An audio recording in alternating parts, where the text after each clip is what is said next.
Strong character design is everything in visual media.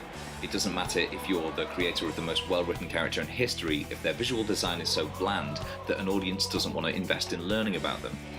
Having a character that's instantly recognizable is paramount in certain game genres, particularly hero shooters, MOBAs, and fighting games, because a player needs to be able to spot the skill set and capabilities of their opponent in a single glance. So, design that effectively conveys the attributes of a character could be central to the success of a game. And I think that the sales of ARMS and its popularity online are testament to the fact that Nintendo's art team inherently get how to convey a character's traits and personalities through design. But what's more impressive is that they did that while working under some pretty heavy, self-imposed constraints. Let's take a look at how they did that. There's so much out there about what makes a great character design. Arnold Sang, one of the lead artists on Overwatch, has spoken about the importance of relative size, silhouette, and movement gate before.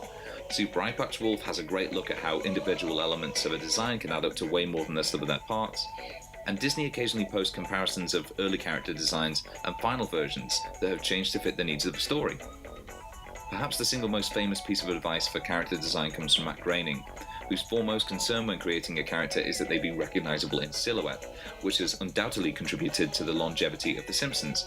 So here, for instance, if you've seen it at all, you'll be able to instantly recognize Bart, Lisa, and of course Mr. Sparkle.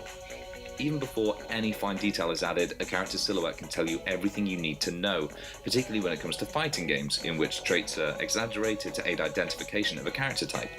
So here, for instance, you can instantly tell that Gygas's character design wanted to convey that the character is a hulking brute who can take a few hits. Cammy's silhouette emphasizes that she's a lithe and acrobatic fighter. ARMS is no different.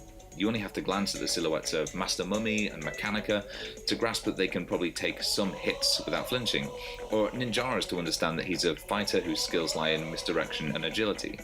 But what's different is that Nintendo's art teams were operating under a particularly strict gameplay constraint that each character's arms be able to stretch, and how they took that and they ran with it. They say that necessity is the mother of invention, and Nintendo have invented some fabulously bizarre and memorable characters out of that need.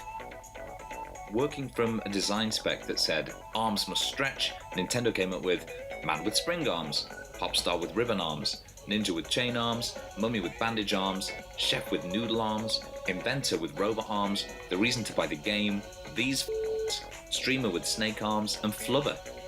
And this isn't the first time that gameplay mechanics have affected character designs in a Nintendo game either. Notably, Splatoon's Inklings were originally rabbits before the ability to swim through paint necessitated that change.